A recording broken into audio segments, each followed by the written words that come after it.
Hi everyone, Bandanner here, I hope you're all doing well. Welcome back to the channel. The day has finally arrived, WARNO is here, well at least released out of early access. This video is aimed at people new to the game who are maybe just looking to purchase it for the first time. It's a game that I've personally covered a lot over the last couple of years, and it's gone through a lot of changes in that time, and there's some other videos on the channel talking about that. For those of you who are not new, what do you guys think of WARNO now? And for those of you who have played the Wargame series or Steel Division 2 before, how do you think it compares to those games? Let us know in the comments. Okay, so what is WARNO? Well, it considers itself a real-time tactics game, which is basically a fancy term for real-time strategy with a focus on tactical gameplay. I will of course totally forgive you therefore if you call it an RTS. It's based around an alternate history where the Cold War did not end and instead the Soviet forces attacked, pushing through the inner German border. You pick a side, NATO or the Warsaw Pact, a division, and command a selection of hundreds of different units in battle. You can play across a series of progressive army general campaigns, individual operations, skirmishes, and of course multiplayer. The nice bonus is that the army general campaigns can be played in solo, in co-op, or versus other players. For anyone who is unfamiliar with UGen games like Wargame or Steel Division 2, one thing that should be noted is that they are not for the faint of heart. These games are challenging, and while onboarding has improved with tutorials, some would describe it as climbing a bit of a cliff face to get into them properly. So if it is your first time playing a UGen game, just be aware it will take some time to learn how to play, but don't be put off by that, everyone goes through it. I will also leave a chapter at the end about community resources and Discord servers where you can get more information or find people to play the game with if you are new.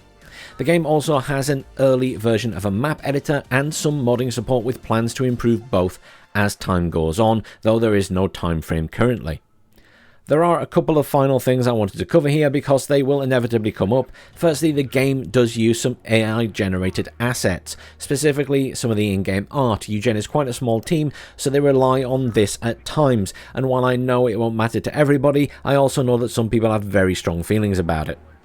The second thing to mention is the Early Access Pack. This was a set of 5 additional divisions provided to Early Access players at no additional cost as a thank you for supporting the extended Early Access period.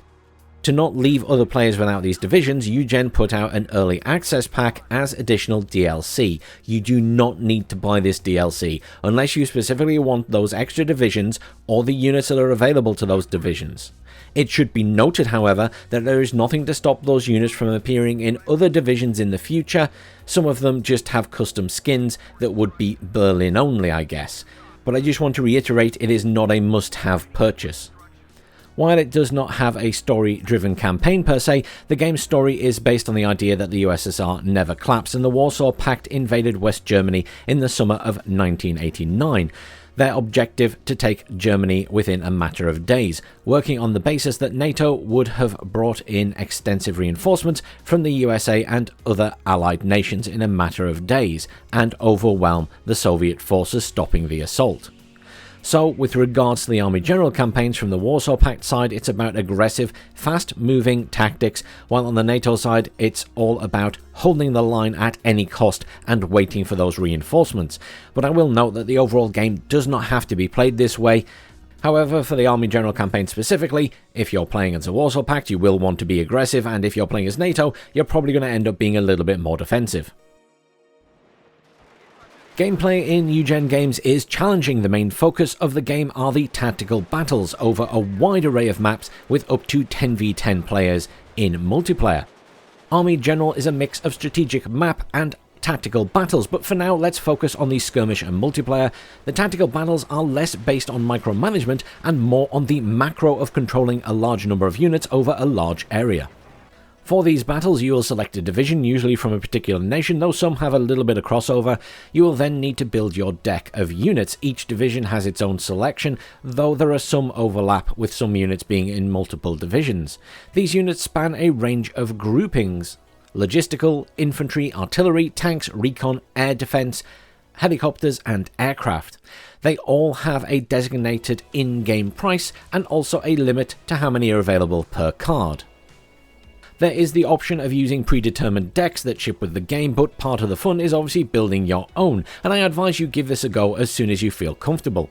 Obviously, when it comes to the multiplayer, there are specific ways to build decks to get the best balance depending on the type of multiplayer game, but that's beyond the scope of this review.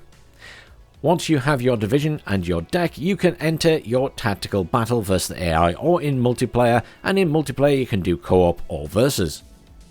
Each unit, as noted, has a cost, and you will have some starting funding to put down your initial units during deployment. You can also give these units orders during this phase.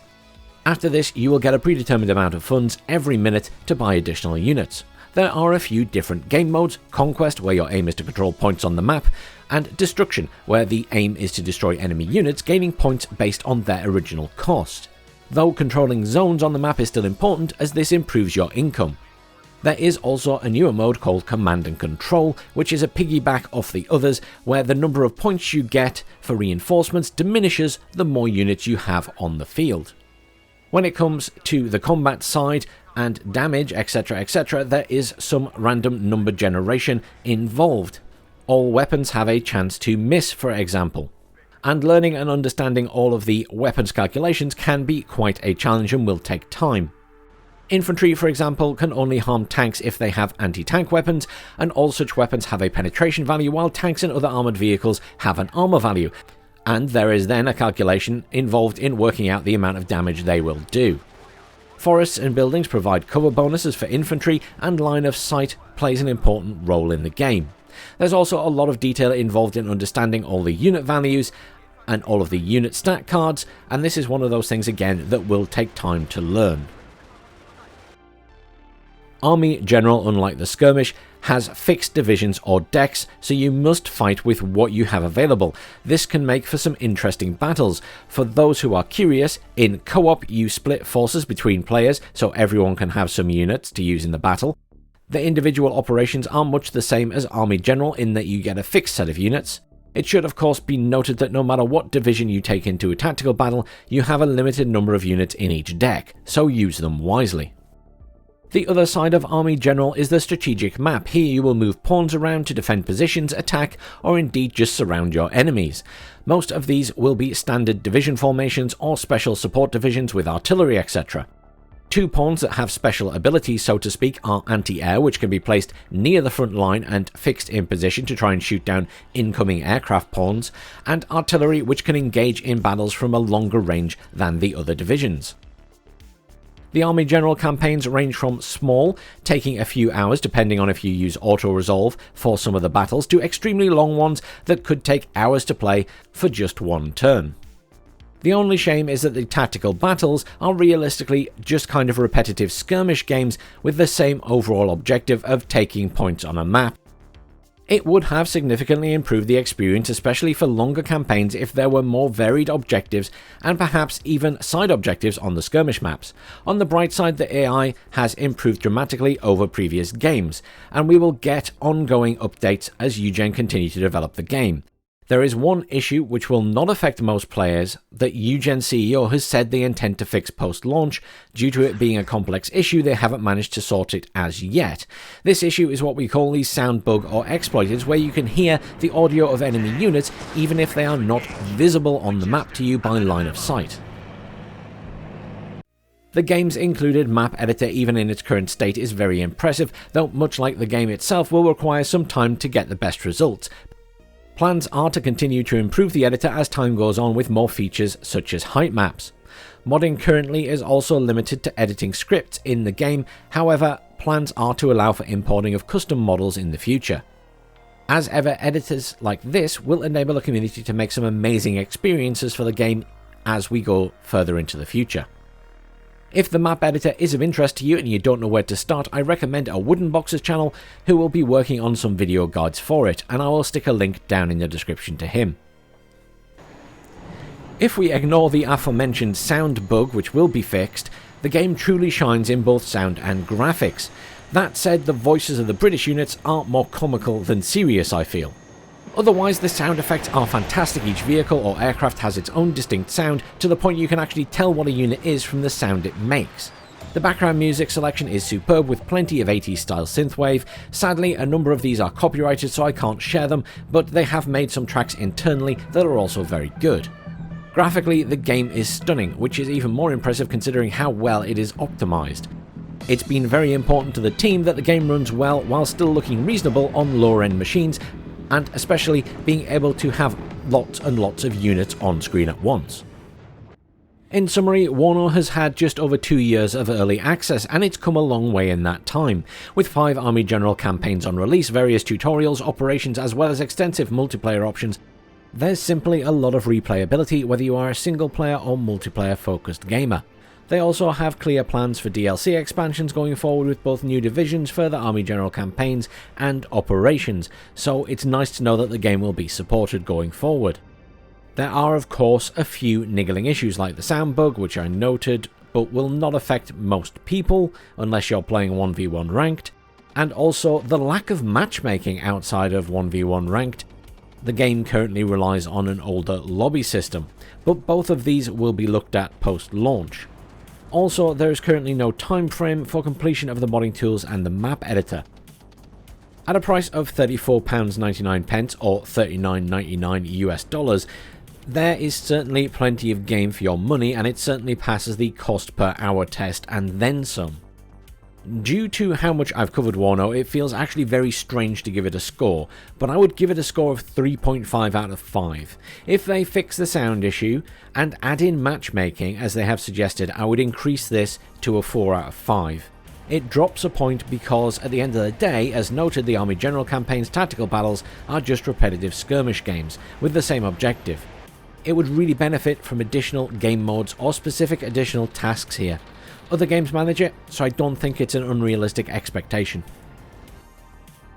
As a special section, I wanted to mention WARNO's community here. As noted, UGen games are hard to get into, and it's always nice to find people to play with or ask questions. For the most welcoming and largest community, I highly recommend War Yes. They have a website linked below which has deck builds, damage calculators, division analysis, details on all units in the game, and a knowledge section for the game as well, amongst various other bits and pieces, and they're always adding to it.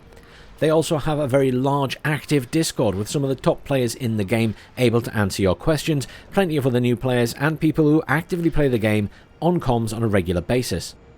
When it comes to the competitive side of things, again, War Yes runs some 2v2 tournaments, and if 1 vs 1 is more your thing, then our friends over at SDL will be running full WARNO leagues with multiple skill levels and have regular smaller tournaments and charity events. Again, SDL will be in the description. And I shall leave it there. Many thanks to you for joining me. As ever, please do like, share and subscribe. Feel free to leave your thoughts on WARNO down below in the comments. It's always good for people to see multiple points of view. Just remember to keep it civil. Have a great week, everyone.